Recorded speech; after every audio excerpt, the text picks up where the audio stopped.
was 10 years old when Grandma came to live with us. It was about 6 months after Granddad passed away, and I guess looking back, she must have been lonely in that big house of theirs, rattling around with only the grief and memories for company. So despite a few protests from Mum, my parents took her in. There were no protests from me, none at all. Grandma was loud and fun, and I loved her. She had an almost limitless supply of boiled sweets, and she'd always slip me a couple whenever she saw me. She was always the first to stick up for me when I got in trouble too, but it was her stories I loved best. Grandma had all kinds of stories about growing up during World War II, and stories about the things she'd get up to with her friends on the South Coast after her family had been evacuated. Sad stories, funny stories, adventure stories, but it was her scary stories that were my favorite. Grandma had lots of scary stories. She told me she dabbled in the occult when she was a teenager, trying out Ouija boards with her friends, tarot cards, fortune-telling, all that stuff. Most of the stories I'd laugh off or forget about not long after she was done telling them, but there were a couple that really did spook me a bit. I was only 10 at the time, you have to understand, and Grandma certainly knew how to bring the stories to life. She'd shut off the lights in my room, so only the glow of the night sky shone through the curtains, and she'd shuffle in real close enough so I could see the wrinkles on her face and smell the boiled sweets on her breath, close enough so her deep blue eyes could stare straight into mine. She must have given me nightmares with a few of those tales, but now, years later, there's only one that I can still remember, only one that stuck with me. The story about the shower and Mr. Longfingers. Grandma told me about Mr. Longfingers on a night after I asked about her baths. Grandma used to love her baths. She'd spend ages in them, light candles and incense, and lie in the tub humming to herself until the water turned cold. It drove my mom crazy, but when I asked her why she loved them so much, she said it was the only place she could relax. It was the only place that was safe for her to relax. You know, people like me who are, well, more sensitive to certain things. We have to have baths, she told me seriously one night, shuffling closer on the bed. I couldn't possibly spend that long in the shower. It'd be far too risky. Grandma stared at me with those blue eyes of hers, unsmiling, and I knew it was time for one of her stories, one of the scary ones. I shivered with pleasure and pulled the covers up to my chin. Why is it risky, Grandma? She half turned to look out the window, watching me from the corner of her eye, pausing for effect. I waited, feeling my heart rate pick up ever so slightly in my chest. Well, she said after a moment, it's only risky if you close your eyes, of course. If you close your eyes for longer than 10 seconds. What do you mean? Why? Well, do you ever play that game in the playground with your friends? The one where someone turns their back and the others sneak up on them when they're not looking? I nodded, and Grandma nodded back. Exactly. So that's what it's like in the shower when you have your eyes closed. That's what it's like with Mr. Longfingers. A cold itch tickled back. Who's Mr. Longfingers, Grandma?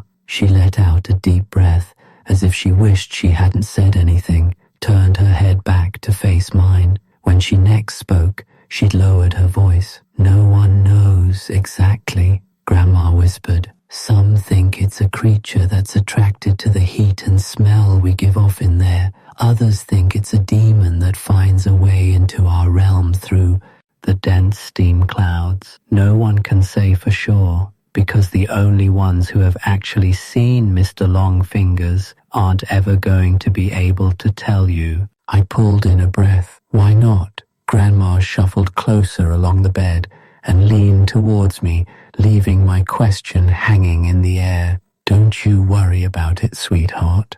Don't worry your pretty head. As long as you remember the rules, You'll be fine." "What rules?" "Well, when you're in the shower, you try not to close your eyes for too long. 5 seconds is fine, and 10 is just about okay too. But any longer than that." "Yeah?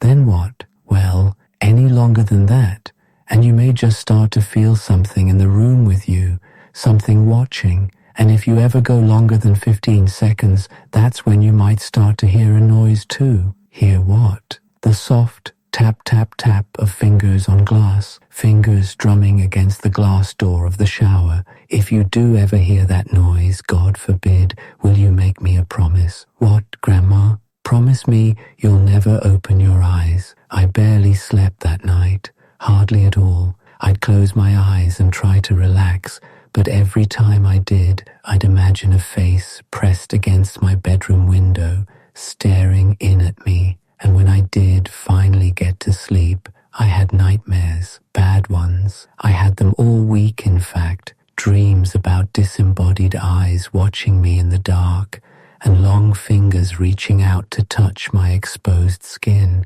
It wasn't any better when I was awake either. Not really. The shower was the worst. That's when Grandma's story really got to me. I'd never thought about it before, but suddenly I had trouble shutting my eyes in there. I'd be standing beneath the beating water, shampoo running down my face, and as soon as I squinted my eyelids closed, I'd hear Grandma's words running through my head. 5 seconds is fine, and 10 is just about okay too. But any longer than that, I'd rub my hair fast, feeling the shampoo dripping off my chin, and as soon as I'd counted past 5 seconds, I'd feel it. A sort of pressure, not a feeling of being watched exactly, but something close to that. I'd run my fingers faster and faster through my hair,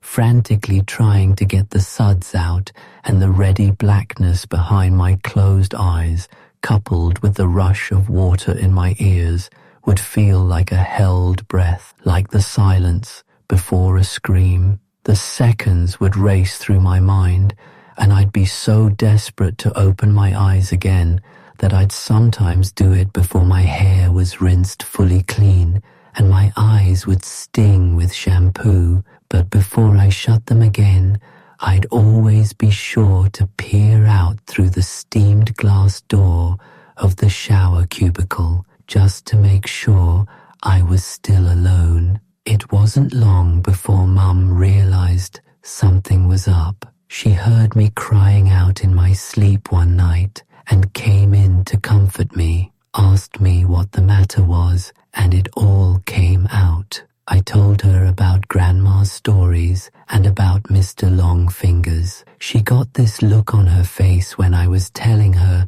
like she used to get with me when I'd made her really mad. This wide-eyed, angry look. Only this time, she wasn't angry with me. She was angry with Grandma. My parents' room was next to mine, and sometimes, if I pressed my ear against the wall, I could hear them talking in there, soft whispers. That night, though, after Mum was satisfied I wasn't scared anymore and she'd gone back to her room, the whispers weren't soft at all. Oh no, I heard Mum hissing to Dad about Grandma, about the story she'd told me. Mum's voice floated through the wall, sharp and crisp. "You know what your fucking mother's said to him now, don't you, Simon?" Dad's response was an unintelligible mutter. "She's told him there's a monster that'll get him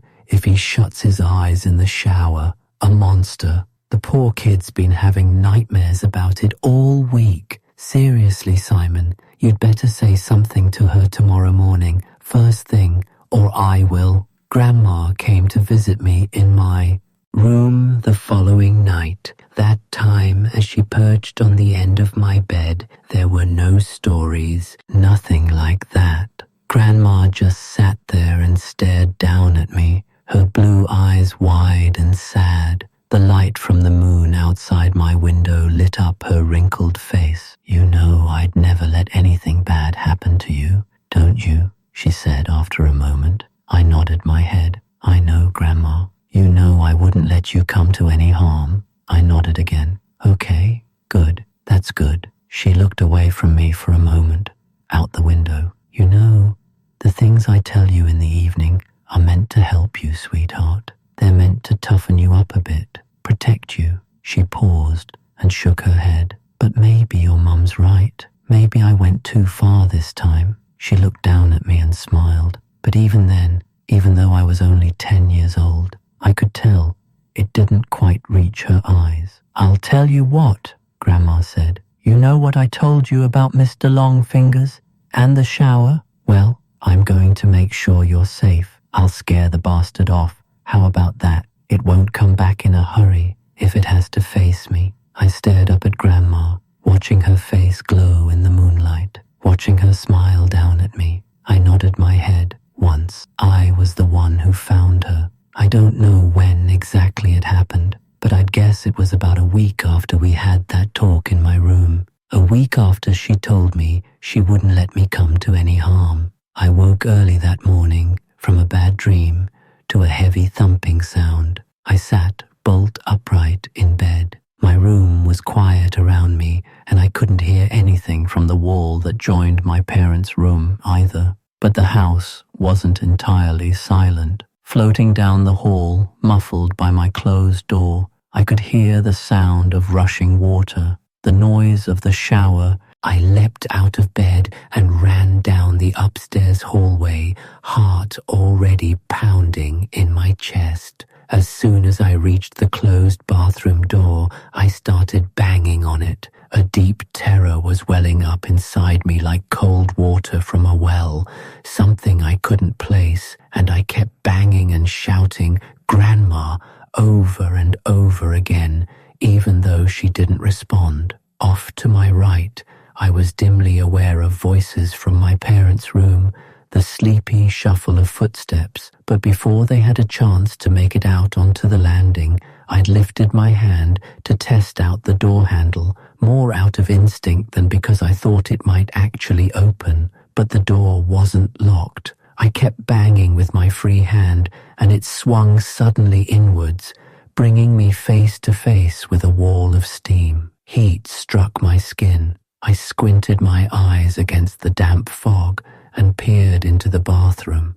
and before Dad pushed me to one side, before everything around me descended into shouting and tears and chaos, I saw her. I saw Grandma. She was lying naked on the floor in the shower cubicle, the water beating down around her, blue eyes bulging from her face. One hand was curled against her chest like a dead bird, while the other trailed against the glass of the shower cubicle, the flailing finger marks she'd carved through the steam still clear and fresh. It was a heart attack that killed her. That's what my dad told me. He said Grandma was old, and the thing had struck her quickly and suddenly. She would have died fast and without pain, Dad said. She wouldn't have suffered. I knew better, though. Even as a 10-year-old kid, I knew better. And years later, writing this as an adult, I still know better. I also know my wife and kids resent me for refusing to have a shower in the house, for insisting everyone take baths. They pretend it's okay and they humor me, but I can tell they don't really understand it. Not at a... Taylor, my wife, thinks she does. She thinks I still carry the trauma of seeing my grandmother dying in front of me when I was little. I guess she's right, in a way, but she doesn't know the full truth. Nobody does, and no one would believe me even if I told them. No one would believe me if I said the reason I don't take showers, the reason I haven't had one since I was 10 years old, isn't because I'm scarred from the sight of a dead body. It's because all those years ago, when I crept back into the still hot bathroom after the paramedics had taken Grandma's body downstairs, I made sure to check the marks her fingers had carved through the steamed glass of the shower cubicle, and those marks weren't just on the inside.